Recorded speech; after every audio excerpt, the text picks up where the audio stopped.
Opa! Que bom receber você por aqui. Espero que este audiolivro te ajude no seu processo de expansão de consciência. E se você conhece alguém que também possa gostar desse tipo de conteúdo, compartilhe com essa pessoa, se inscreva e curta o meu canal. Me ajude a expandir essa corrente de luz. Gratidão e vamos à leitura de hoje! Dos enganos do mundo, Sêneca saúda o amigo Lucílio. Hoje estou livre, não por meu próprio mérito, mas devido a um espetáculo ao qual todos os inoportunos chamam de pela. Ninguém rompe a minha casa sem avisar. Ninguém impede a minha reflexão, que nessa confiança procede mais audaz. A porta não se abrirá subitamente, ninguém levantará a cortina do meu gabinete. Poderei prosseguir livre de tudo o que é tão necessário para quem caminha só e percorre uma estrada. Não sigo, pois, os meus predecessores? Sim, mas me permito descobrir coisas novas, modificar algumas e abandonar outras. Não sou um servidor deles, apenas alguém que com eles concorda. Mas falei demais quando prometi silêncio e solidão sem interrupção. Eis que um grande clamor chega ao estádio, o qual, embora não apague os meus pensamentos, desvia a minha reflexão. Penso que muitos exercitam os corpos e pouco exercitam a mente. Quantos correm ao espetáculo dos jogos, do qual nada será tirado de útil? Penso no descaso com as boas artes. Quão débil é o espírito daqueles que admiramos ter músculos e envergadura. E, sobretudo, nisso penso comigo mesmo. Se o corpo pode, através do exercício, resistir a socos e pontapés, e não de um único homem, durante um dia inteiro, sob o sol ardente na areia escaldante, perdendo sangue, quão mais fácil seria reforçar o espírito para que recebesse invicto os golpes do destino, para que se erguesse novamente, mesmo que fosse derrubado e pisoteado. De fato, o corpo precisa de muitas coisas para estar bem. O espírito, ao contrário, cresce por si mesmo, se alimenta e se exercita sozinho. Os atletas precisam de muita comida, muita bebida, muito óleo, enfim, muito exercício. Tu podes ter a virtude sem nenhum aparato nem despesa. O que quer que te faça virtuoso já está contigo. De que precisas para te tornares bom? Apenas de vontade. O que, pois, tu mais deves querer do que te libertares desta servidão que oprime a todos, que até os escravos que estão em condições extremas, nascido na sordidez, desejam de todo modo se libertar? Gastam todo o seu dinheiro, mesmo tendo que passar fome para obter a liberdade. E tu, que pensas ter nascido livre, não desejas ter a todo custo a liberdade?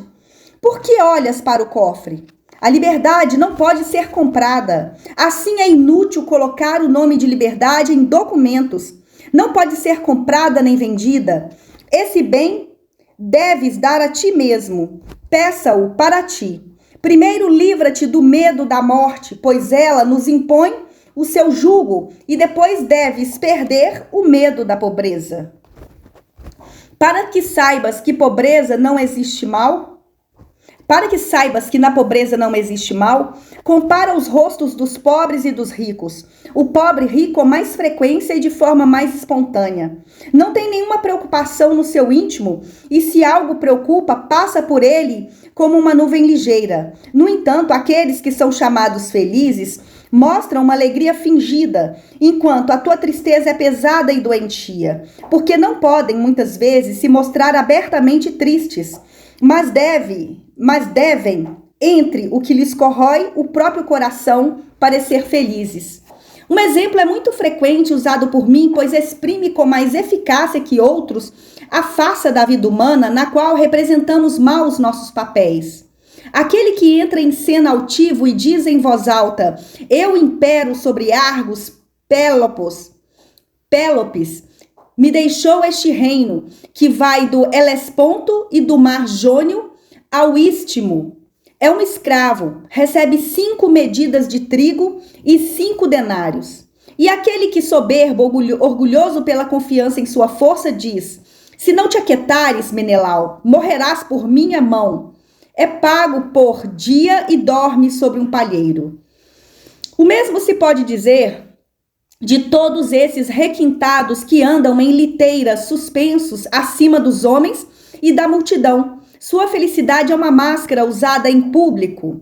Se atirares, eles te causarão piedade. Ao comprar um cavalo, queres que lhe tirem a manta. Se for um escravo, manda despí-lo para que não esconda nenhuma doença. E julgas um homem pelas roupas. Os mercadores de escravos procuram esconder as doenças de todo modo. Por isso os compradores desconfiam dos ornamentos. Se notam um buraco ou uma perna enfeitado, os fazem descobrir e mostrar o corpo. Vês aquele rei dos citas ou dos sármatas, com a cabeça esplendidamente adornada? Se queres julgá-lo e saber como de fato é, retira-lhe a coroa, sobre ela se escondem muitas maldades. Por que falo dos outros? Se queres avaliar a ti mesmo, põe fora dinheiro, casa, posição, considera-te no mais íntimo e não pelo valor que os outros agora te atribuem. Passa bem. Do ler e do escrever. Sêneca saúda o amigo Lucílio. Essas viagens que agitam a minha preguiça são vantajosas tanto para a minha saúde quanto para os meus estudos. Vantajosas para a minha saúde, vê bem. O amor pelas letras me torna indolente e faz com que negligencie meu corpo. Carrego em liteira, desloco-me fisicamente sem me fatigar. Vantajosas para o estudo? Vou dizer-te como. Não me afastei de minhas leituras por elas. Do meu ponto de vista, considero-as indispensáveis. Primeiro, para evitar que me contente comigo mesmo. Segundo, porque me permitem, após ter conhecimento das pesquisas dos outros, poder avaliar as descobertas já feitas e refletir sobre as que ainda estão por fazer. A leitura alimenta o espírito fatigado pelo estudo sem, contudo, deixá-lo de lado. Devemos evitar apenas escrever e apenas ler, pois, se só escrevemos, esgotaremos nossas forças. Falo do trabalho de escritura. Enquanto somente escrever fará com que se diluam, é necessário passar de um exercício para outro com justa medida, a fim de que a escritura organize tudo que foi recolhido na leitura. Devemos, como se diz, imitar as abelhas que vão de um lugar a outro para escolher as flores que lhes darão mais mel e depois repartem e dispõem em favos tudo o que recolheram e, como diz Virgílio, elas fabricam um mel líquido e incham os alvéolos do doce néctar. A propósito das abelhas, não se sabe com certeza se tiram das flores o suco que se transformará em mel ou se transformam aquilo que recolhem por meio de alguma propriedade própria, de modo a dar-lhe aquele sabor especial. Para alguns, a sua arte consiste não em fazer o mel, mas apenas em recolhê-lo. Disse que na Índia existem certos tipos de cana em cujas folhas o mel é encontrado. Esse seria produzido pelo clima ou por uma secreção doce abundante da própria cana. Tal secreção existiria em nossas plantas, embora não de maneira tão manifesta, sendo buscada e extraída pelo inseto nascido para esse fim. Outros, contudo, pensam que depende de certa preparação e disposição que as abelhas transformem em mel a matéria extraída das partes mais tenras das folhas e das flores, através da ação de algum fermento que une os elementos distintos.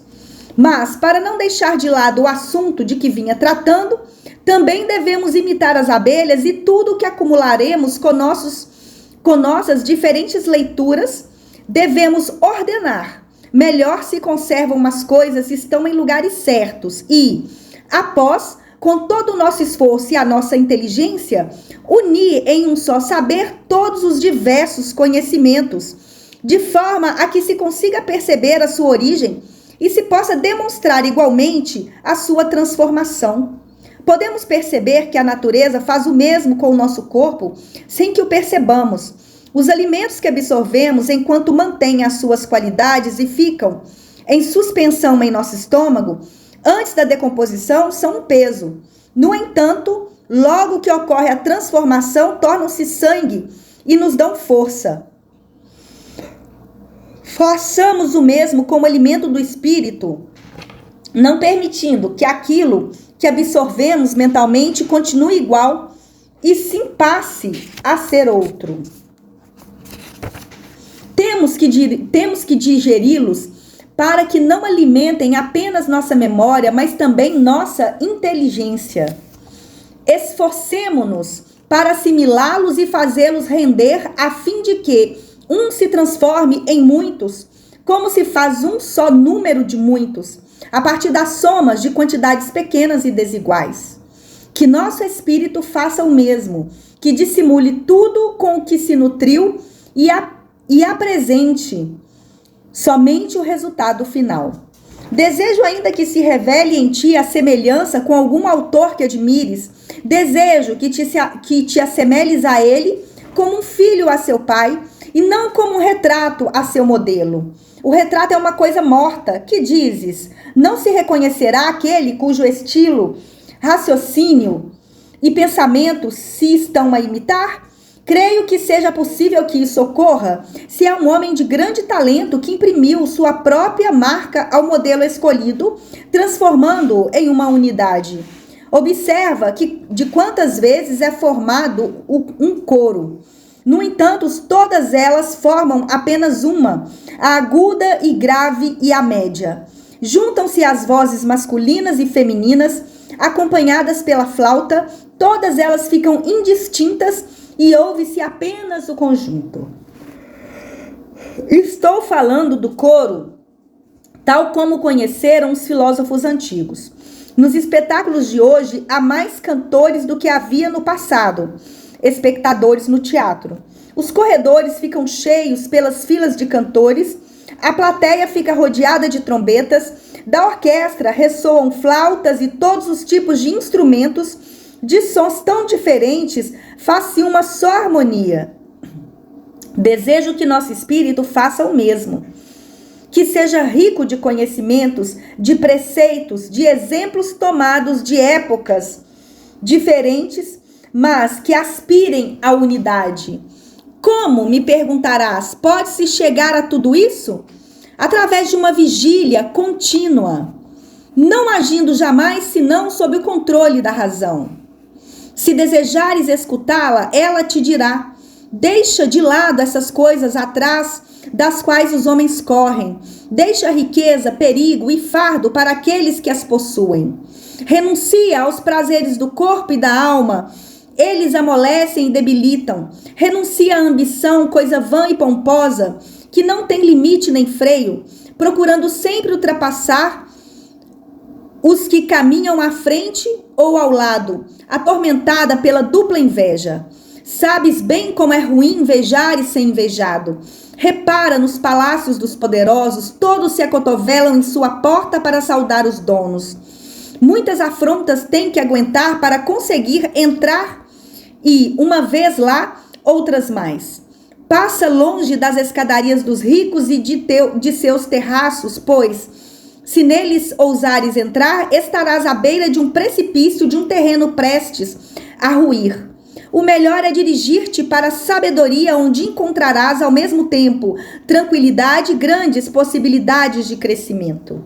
A tudo o que se sobressai nas coisas humanas, mesmo que pareça pequeno e não se faça perceber, se não se comparado com algo menor, somente se chega através de árduo trabalho. Difícil é o caminho que conduz ao cume da dignidade. No entanto, se te propuseres a alcançar esse caminho, diante do qual também o destino fez reverência, poderás ver a teus pés todas aquelas coisas que os homens julgam como as mais nobres. E a partir desse ponto, o caminho se tornará fácil de ser trilhado em direção ao supremo bem. Passa bem. Das artes liberais, Sêneca saúda o amigo Lucílio. Queres saber o que penso a respeito das artes liberais? Nenhuma delas tem valor para mim. Nenhuma tem o mérito de figurar entre os bens autênticos, uma vez que são praticados pelo dinheiro. São ciências secundárias que têm por utilidade apenas preparar a inteligência sem atrapalhá-la. Não devemos praticá-las, devemos nos deter nelas apenas enquanto o espírito não está preparado para coisas mais importantes. Representam apenas rudimentos e não obras definitivas. É por isso, compreendes, que são chamados de estudos liberais, porque são para o homem livre. Na realidade, há apenas um estudo que seja verdadeiramente liberal, o que torna livre, o da sabedoria, estudo pleno de grandeza, de coragem e de nobreza. Todo o resto é pequeno, pueril. Acreditas realmente que possa haver algo de bom nessas matérias que ensinam as coisas mais desonestas e indignas? Tais disciplinas não devemos aprendê-las, mas tê-las aprendidas. Alguns julgaram interessante examinar se esses estudos poderiam tornar o homem honesto, coisa que eles não têm como objetivo nem capacidade. O gramático se ocupa da linguagem e, se deseja alargar seu tempo de estudo, dirige-se à história, à poesia. De todas essas disciplinas, qual abre o caminho da virtude? A excansão das sílabas?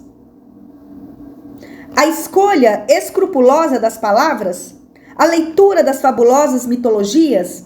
A lei das variações do verbo? Qual dentre estas artes livra da ambição, suprime o medo, refreia a paixão? Passemos à geometria e à música. Tu não encontrarás lá quem nos defenda do medo ou da ambição. Há de se procurar saber que ensinam a virtude. Se não a ensinam, todo saber é inútil, pois não sabem comunicar a sua sabedoria. Se a ensinam, são filósofos. Querem te convencer de que não se propõem a ensinar a virtude? Repara como são diferentes os ensinamentos de uns e de outros. Se executassem a mesma doutrina, seriam iguais. Se não estás convencidos de que Homero foi filósofo, os seus argumentos provam o contrário. Fazem dele um estoico que não aceita senão a virtude, que se esquiva dos prazeres e que nem mesmo em troca da imortalidade se aparta do caminho que julga correto. Outras vezes julgam-no um epicurista que admira a posição pacífica de uma cidade, passando a vida entre festas e cantos. Também o consideram peripatético, que apresenta uma versão tripartida dos fatos. Por vezes ainda chamam-no de acadêmico, um pregador da incerteza universal. Evidentemente, não existe em Homero nenhuma dessas características separadamente, porque nele todas estão juntas e são incompatíveis. Digamos que Homero foi um filósofo, assim conheceu a sabedoria antes de fazer poesia. Aprendamos, portanto, tudo que tornou Homero um sábio. Pesquisar, entretanto, se Homero é anterior a Hesíodo é tão importante quanto saber por que Écuba, sendo mais jovem que Helena, carregava com tanto peso a sua idade. Em que ajuda a saber a idade de Patroclo ou Ulisses? Indagar por onde errou Ulisses em lugar de nós sairmos a errar? Não temos tempo para procurar saber se foi perseguido por tempestades entre a Itália e a Sicília, ou fora do mundo conhecido, pois ele não poderia errar tanto tempo por um espaço tão limitado. As tormentas da alma nos assaltam todos os dias e todas as maldades possíveis nos são lançadas. Não falta uma bela forma que nos tente os olhos, mas falta um inimigo. Monstros enormes em busca de sangue, traiçoeiras lisonjas, naufrágios e todas as espécies de males. Dize-me como amar minha pátria, minha mulher, meu pai, e naufragando, como poderei nadar em direção a nobres objetivos? Por que indagar se Penélope traiu e enganou a todo mundo? Se suspirou antes de todos que era Ulisses a estar em sua frente? Ensina-me o que é castidade, se é um bem e se reside no corpo ou na alma. Passo agora ao músico. Tu me ensinas como sons agudos e graves combinam entre si? De que maneira os diferentes sons produzidos pela corda formam uma harmonia? Mostra-me antes de que maneira a minha alma poderá ficar em harmonia com ela mesma, de modo que não haja dissonância entre as minhas resoluções. Indica-me quais são os tons chorosos, mostrando-me, sobretudo, como, em meio aos infortúnios, não passar a me lamentar. O geômetra, ensina-me a medir as grandes propriedades. Faria melhor se me ensinasse a encontrar a medida exata daquilo que satisfaz o homem. Aprendendo a contar e treinar os meus dedos para a avareza, em lugar de aprender que todos esses cálculos não têm nenhuma espécie de utilidade, e não é mais feliz o dono de tal patrimônio cujo gerenciamento causa cansaço. Ao contrário, o dono de tais bens supérfluos seria bem infeliz se tivesse que fazer o levantamento de tudo o que possui. De que me adianta saber lotear um terreno se não sei dividi-lo com um irmão? Para que saber calcular o número de pés de uma geira e ainda constatar que parte da medida me escapou, se me entristece ter um vizinho insaciável que subtrai algo que me pertence? Ensinam-me a não perder nada de minhas terras.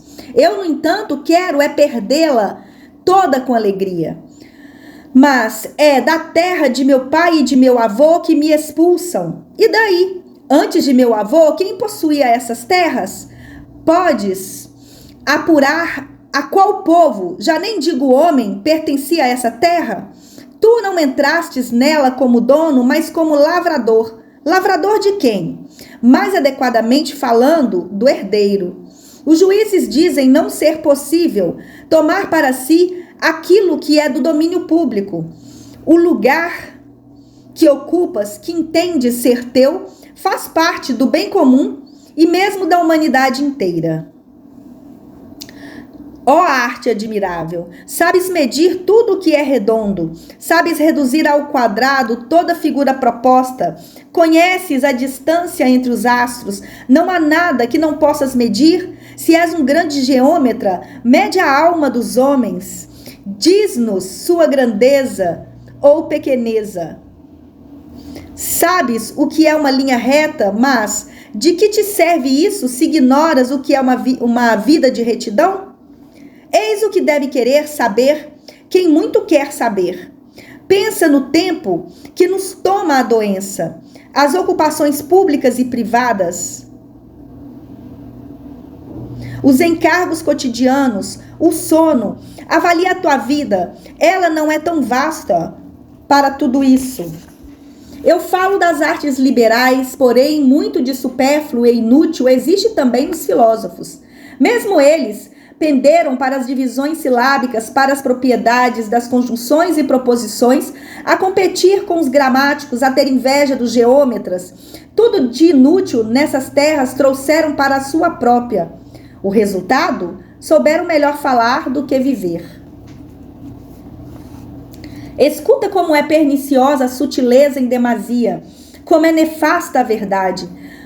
Protágoras diz que se pode, em todas as situações, discutir os prós e os contras de forma igual. A começar pelo fato de saber se toda situação pode ser defendida em ambos os sentidos. Neusífanes diz que daquilo que parece ser, tudo pode ser como não ser. Parmênides diz que não há nenhuma diferença entre todos os objetivos que vemos. Zenão de Eleia livrou-se dos problemas para sempre. Para ele, nada existe. Está bem perto a tese dos pirrônicos e megáricos e eretríacos e os acadêmicos que trouxeram um novo saber, a ignorância total. Tudo isso se coloca no conjunto de questões que nos ensinam as artes liberais. Uns me ensinam uma arte que de nada me servirá, outros me tiram toda a esperança de aprender o que quer que seja. Assim, mais vale saber o supérfluo do que não saber nada. Uns não me dão a luz que poderá me conduzir para a compreensão da verdade. Outros me arrancam os olhos. Se acreditam em Protágoras, não há nada que não seja incerto na natureza. Se acredito em Nausifane, a única coisa certa é a incerteza. Se em Parmênide só existe uma coisa, se em Zenão, nenhuma. Afinal, que somos nós? E todas as coisas que nos rodeiam, nos alimentam, nos equilibram? A natureza como um todo é uma ilusão, é vazia. Não saberia dizer quem mais me exaspera, se os que não permitem que saibamos algo, ou os que nem sequer isso nos concedem. Não saber nada. Passa bem. Da qualidade da vida comparada com a sua duração. Sêneca saúda o amigo Lucílio. Em carta na qual te queixas da morte do filósofo Metronax, como se ele pudesse ou quisesse viver mais, não pude reconhecer o espírito de justiça que demonstras em relação a todos e a tudo. Percebi que esse espírito estava ausente em um assunto que também falta a todo mundo. Já tive a oportunidade de encontrar muitos que se dão bem com os homens, porém, com os deuses nenhum. Todos os dias acusamos o destino. Todos os dias acusamos o destino porque esse foi levado quando ainda estava no auge de sua carreira e não aquele outro, porque a velhice se prolonga quando é um fardo para si e para outros. O que é mais correto, pergunto, obedecer à natureza ou ser obedecido por ela? O que importa sair antes ou depois de um lugar de onde deveremos todos sair um dia? O que importa não é viver muito, mas viver com qualidade. Com efeito, viver muito tempo, quem decide é o destino. Viver plenamente o teu espírito. A vida é longa se for vivida com plenitude. Assim ela está plena quando a alma tomou posse do bem que lhe é próprio e não depende senão do seu poder. Qual o proveito para este homem, seus 80 anos passados sem nada produzir? Não viveu apenas, passou por algum tempo pela vida. Não morreu tarde, passou longo tempo morrendo. Viveu 80 anos, mas viveu mesmo? Tudo depende a partir de quanto se conta com a sua morte. Aquele outro, ao contrário, morreu em plena atividade, cumpriu os seus deveres de bom cidadão, bom amigo e bom filho, não falhou em nenhum ponto. Se ele não atingiu seu tempo, ainda assim cumpriu a sua obra. O outro viveu 80 anos. Não, ele apenas perdurou 80 anos. A menos que penses que viver é ser como as plantas e os vegetais. Peço-te, Lucílio, que nossas vidas, como as pedras preciosas, valham por sua duração. Não por sua duração, mas por seu peso. Devemos medi-las por sua atividade real, não por seu tempo. Deseja saber a diferença existente entre aquele que despreza a fortuna e que, após ter cumprido todas as exigências da vida, conheceu a sublime felicidade, e aquele homem que apenas viu os anos passarem em branco? Um ainda vive após ter morrido. O outro, antes de morrer, já havia deixado de viver. Louvemos e coloquemos entre os mais felizes aqueles que fizeram um bom emprego do tempo que lhes foi dado. Este conheceu a verdadeira luz. Ele não foi apenas um entre tantos. Conheceu vida e vigor. Por vezes gozou de um tempo sereno, por outras, como acontece, o sol foi encoberto por algumas nuvens. Por que indagas qual foi a duração da sua vida? Ele vive, passou de uma vez para a posteridade e ficou na lembrança dos homens. Nem por isso negarei um acréscimo de anos para a minha vida. Mas, se o período dela for cortado, não poderei dizer que minha felicidade não foi completa. Não estou preparado para aquele dia que a minha sôfrega esperança me prometeu como último. Não há um dia de minha vida que não tenha considerado como último. Porque me indagas quando nasci e se ainda sou jovem o bastante para não partir? Eu tenho a minha própria contagem. Da mesma maneira que um homem pode habitar um corpo miúdo, também a vida pode ser perfeita se tiver uma curta duração. A idade faz parte das coisas exteriores. A duração de minha vida não depende de mim. O que depende é que não percorra de forma pouco nobre as fases dessa vida. Devo governá-la e não por ela ser levado. Queres saber qual é a vida mais longa? Aquela que tem seu fim na sabedoria. Chegar a esse ponto é atingir o fim mais longínquo e também mais elevado. Assim o homem pode celebrar audaciosamente, prestar homenagem aos deuses e dentre os deuses, a ele próprio, fazendo com que a natureza agradeça-lhe pelo que é, pois devolve a ela uma vida melhor que a recebida. Estabeleceu o tipo de ideal do homem de bem, demonstrou sua qualidade e sua magnitude. Se algo mais fosse acrescentado a seus dias, apenas conseguiria levar adiante o seu passado. Afinal, até quando desejamos viver? Podemos conhecer todas as coisas. Sabemos como se constroem os princípios da natureza, como comanda o mundo, por quais movimentos das estações encerra o ciclo anual, como deixa delineados todos os fenômenos que deverão ocorrer sem procurar os seus fins fora de si mesma. Sabemos que os astros giram com movimento próprio, que, com exceção da Terra, nada é fixo, que tudo o mais percorre o seu curso com velocidade inalterável.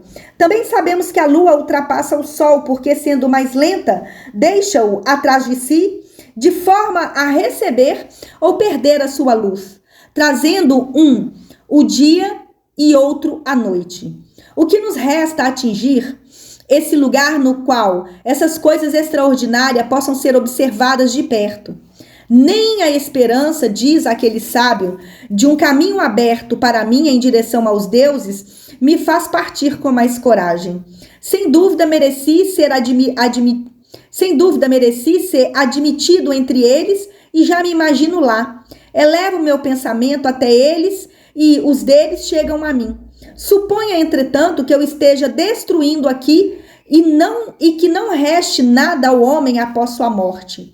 Ainda assim, eu mantenho a minha coragem, mesmo se ao deixar esse mundo não vá para lugar nenhum. Mas ele não viveu o número de anos que poderia ter vivido. Um número reduzido de linhas pode formar um livro apreciável e útil. Tens conhecimento de como os anais de Tanúzio são indigestos e qual o nome que lhe é dado? A vida longa de certos homens se iguala ao livro de Tanúzio. Consideras que o gladiador que morre no fim do espetáculo é mais feliz que aquele que morre no meio? Podes imaginar que alguns desses homens desejem tanto viver que prefira ser enforcado no vestiário a morrer lutando na arena? O tempo que nos separa uns dos outros não é mais importante. A morte está sempre junto de nós, sem esquecer ninguém. O assassino persegue a sua vítima. Apenas por um momento a mais é que as pessoas procuram com tanto empenho. De que serve evitar por mais ou menos tempo aquilo que é inevitável? Passa bem. Da utilidade dos princípios básicos, Sêneca saúda o amigo Lucílio. Os médicos de antigamente não sabiam prescrever refeições mais frequentes, nem conter com o vinho um pulso mais fraco. Ignoravam a sangria e os banhos de vapor que dissipam as doenças crônicas. Não sabiam que amarrando pés e braços era possível levar para as extremidades uma doença que residia no fundo de nosso organismo. Um sistema de defesa assim tão completo era inútil, uma vez que os perigos eram raros. Mas agora, como se multiplicaram os males que afetam a saúde? Esse é o preço que pagamos pelos prazeres ilícitos. Usufruímos sem qualquer medida. Nossas doenças são inumeráveis. Isso te espanta? Conta com o número de cozinheiros. Todo o trabalho intelectual cessou. Os professores das artes liberais estão abandonados, sem públicos, com escolas desertas. Nas escolas dos retóricos e dos filósofos reina a solidão, mas nas cozinhas, que multidão! Um grande número de jovens se amontou ao redor dos fornos dos perdulários. E nem falo desses infelizes rebanhos de mocinhos a quem, terminada a festa, aguardam em cubículos outros tipos de ultrajes. Não falo também dos grupos de adolescentes separados por nação, cor e a fim de que, em cada grupo, todos tenham a mesma quantidade de pelos, a mesma cor de cabelos e que não sejam misturados aqueles de cabelos lisos com os de cabelos crespos. Não faço referência igualmente ao grupo de doceiros e ao de servidores que, a um sinal do Senhor, põe-se a circular para servir a ceia. Ó deuses, quantos homens um só ventre faz trabalhar? Acreditas que aqueles cogumelos, veneno delicioso, não se agitam no estômago se não matarem instantaneamente? Crês que aquele glacê não obstrui o fígado? Está certo de que aquelas ostras, carne mole, cevada com limo, não te transmitem nada do recipiente de onde vieram? Não achas que aquela salmoura da província, podridão preciosa de peixes ruins, queima as entranhas quando se decompõe em um líquido salgado? Aquelas carnes purulentas que saem direto do fogo para a boca, acreditas que, sem mal algum, se dissolvem facilmente nas entranhas, em seguida que há rotos repugnantes e pestilentos? Como se desgostam de si mesmos com tais expurgos? Saiba que esses alimentos não são digeridos, eles apodrecem. Lembro que há algum tempo faltava-se muito de um prato famoso, no qual foi reunido tudo aquilo que faz parte da mesa de um glutão durante o dia. Conchas de Vênus, espôndilos, ostras picadas com extrema arte. Entre estes mariscos encontravam-se ouriços do mar. O conjunto repousava sobre um leito de rascaço, do qual haviam sido retiradas todas as espinhas. Causa fastio comer um a um todos esses petiscos, pois os sabores se misturam. Mostra-se à mesa aquilo que acontece no estômago, farto. Espero o dia de ver servir pratos já mastigados. Não dá muito menos trabalho colocar o cozinheiro a retirar conchas e ossos e a fazer o trabalho dos dentes? É desagradável saborear iguarias uma a uma. Deve-se servi-las todas ao mesmo tempo, tudo concentrado em um único sabor, porque levar a mão a uma coisa apenas, que venham todos ao mesmo tempo, unam-se e combinam-se as propriedades de muitos alimentos. Aqueles que dizem ser a mesa um pretexto para ostentação e Fausto devem saber que não se mostram os guisados, eles devem ser adivinhados. Alimentos cujo costume é servir separadamente, sejam servidos juntos, enfeitados com o mesmo molho, que nenhum se distinga. Ostras, ouriços, espôndilos, rascaços, quando servidos estejam todos misturados e tenham sido cozidos ao mesmo tempo. Não seria mais confusa a comida vomitada. Assim como essas comidas são complexas, também as doenças por elas causadas não são simples. São confusas, desconhecidas, de muitos tipos. Contra elas a medicina passou a armar-se com diferentes remédios e cuidados. O mesmo te digo da filosofia. Houve um tempo em que foi mais simples, porque os pecados eram menores e curáveis com pequenos cuidados. Contra tanta subversão dos costumes, todos os recursos deverão ser tentados. Queiram os deuses que, assim se possa, vencer tal calamidade. Passar bem. Das contrariedades, Sêneca saúda o amigo Lucílio. Tu ficas indignado e te queixas. Não compreendes que todo o mal provém não do que te acontece, mas sim de tua indignação e de tuas reclamações? Do meu ponto de vista, não existe miséria para um homem, a não ser a de achar que algo que faz parte da natureza das coisas não está correto. Nem a mim mesmo suportarei quando um dia começar a considerar algo insuportável. Minha saúde não é boa, faz parte do meu destino. Meus criados estão na cama, minhas rendas estão em baixa, minha casa está rachando, perdas, ferimentos, cansaços, inquietudes me assolam. São coisas que acontecem. Indo além, elas devem acontecer, pois não são obras do acaso, estavam determinadas. Acredita o que agora te digo faz parte dos meus mais íntimos sentimentos. Sempre que a vida me parece cruel e adversa, ponho a seguinte regra a ser seguida: não obedecer aos deuses, mas segui-los.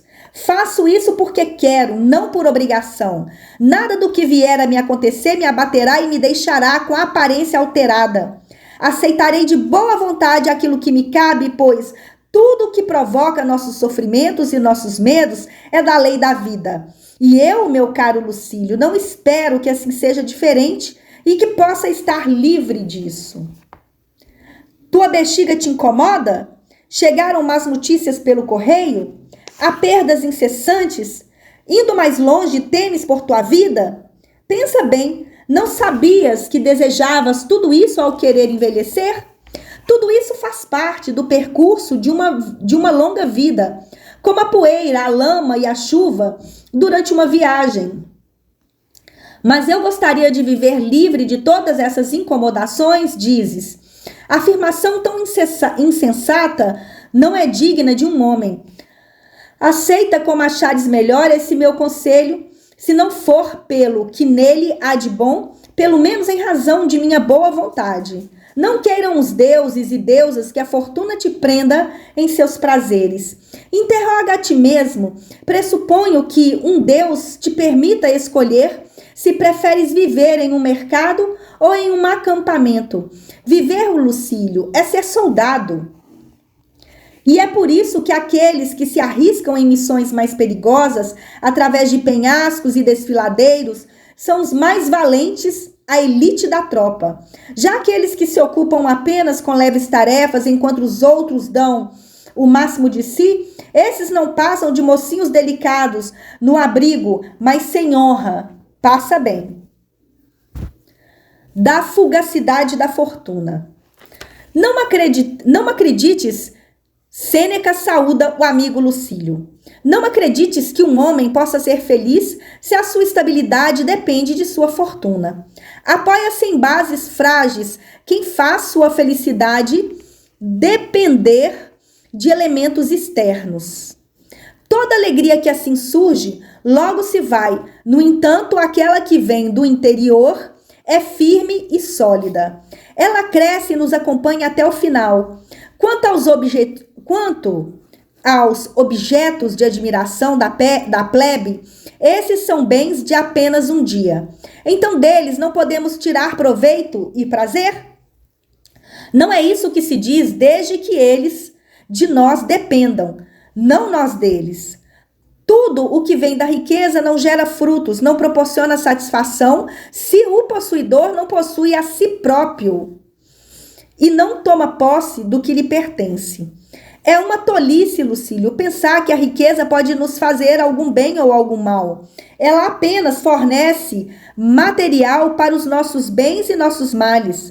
Os elementos daquilo que junto a nós poderá se desenvolver em bem ou em mal. Bem, mais poderosa que a fortuna é a nossa alma. Para o melhor ou pior, é ela que conduz os nossos destinos. É ela a responsável pela nossa felicidade ou miséria. Se for má, tudo se converte em maldade, mesmo aquilo que tem a aparência de bem. Se for direita e íntegra, corrige todos os erros da fortuna, ameniza sua inflexibilidade, praticando a arte da tolerância, recebendo com reconhecimento e modéstia a prosperidade e com firmeza e coragem as desventuras.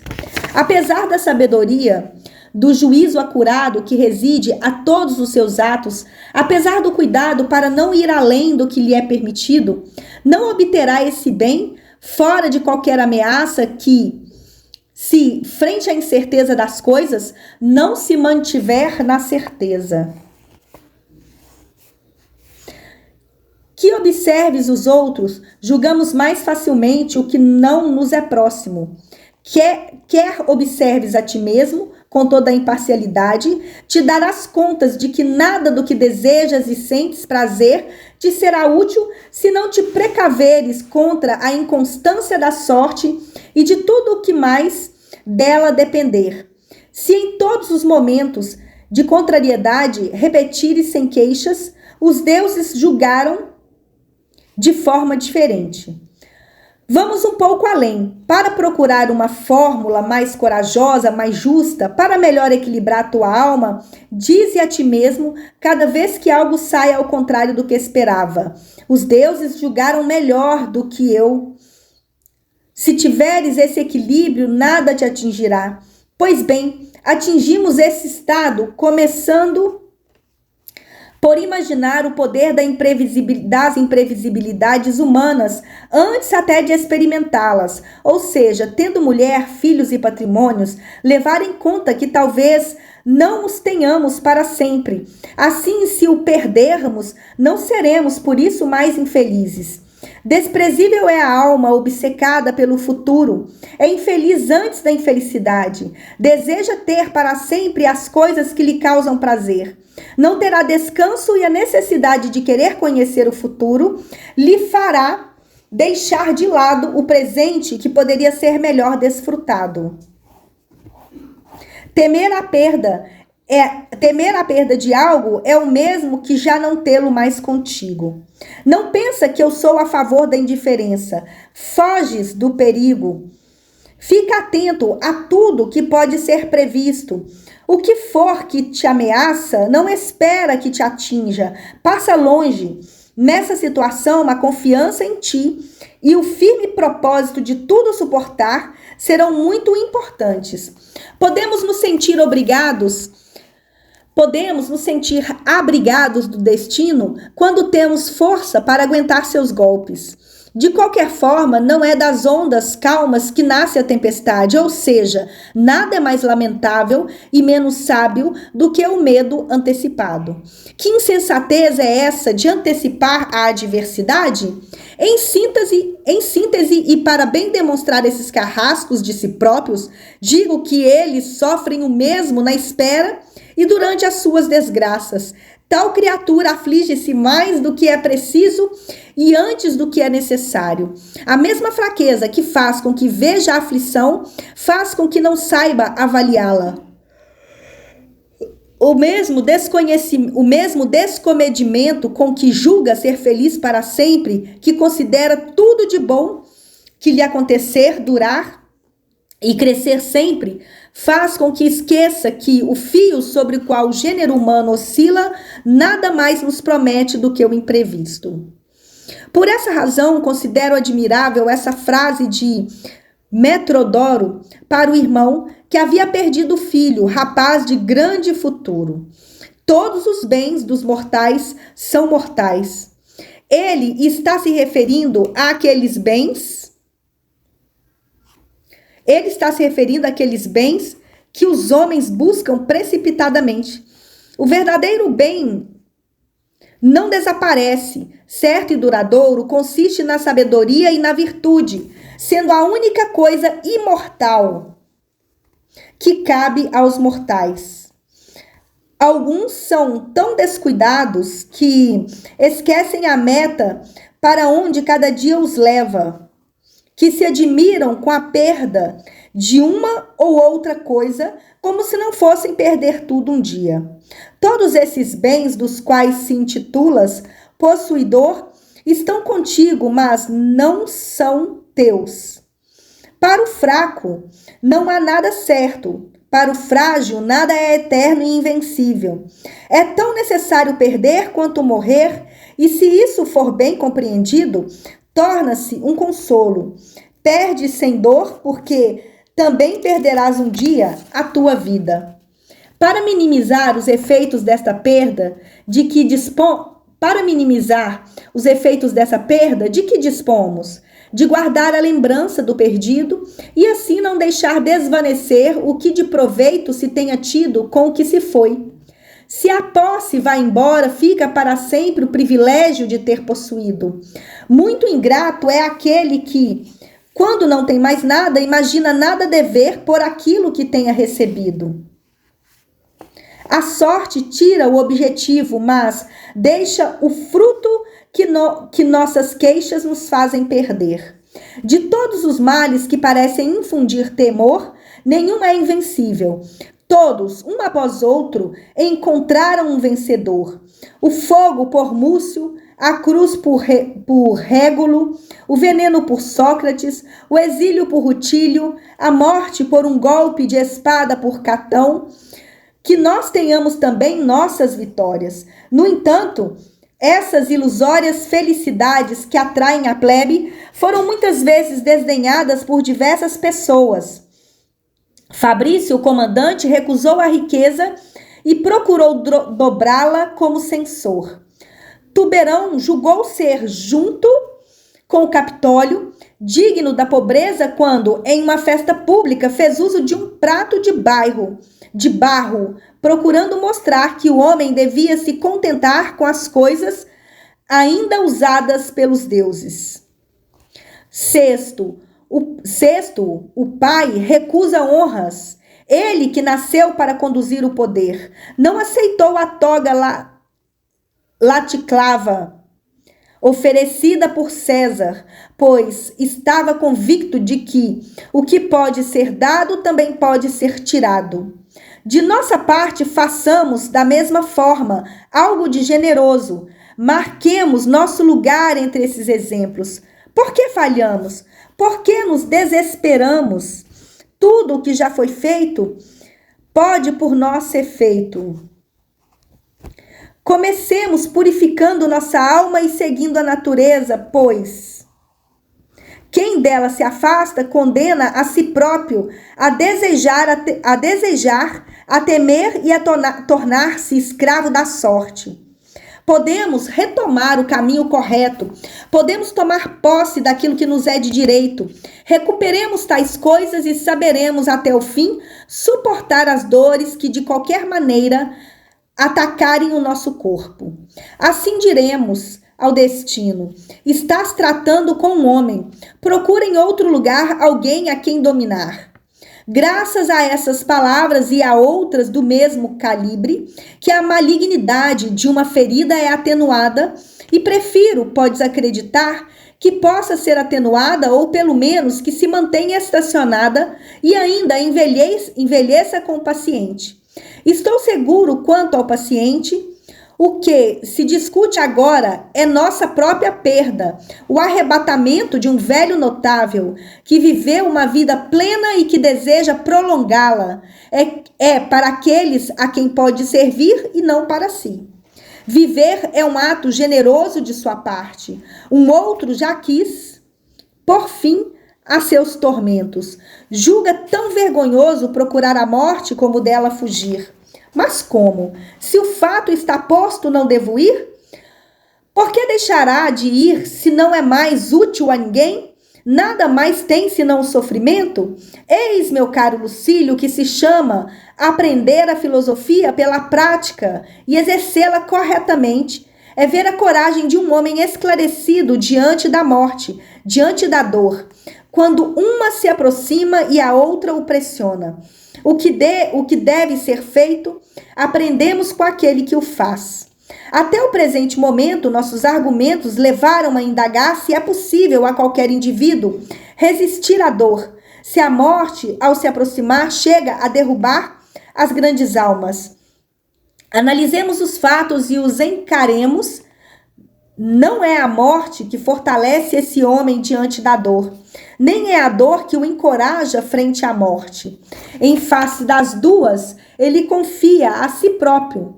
Não é a esperança da morte que o faz suportar pacientemente a dor, nem a entrega ao sofrimento que o faz morrer de bom grado. Ele suporta a dor e aguarda a morte. Passa bem. Obrigada por ter chegado até aqui. Curta, comente, compartilhe, se inscreva no meu canal. Me ajude a espalhar essa corrente de sabedoria e de luz.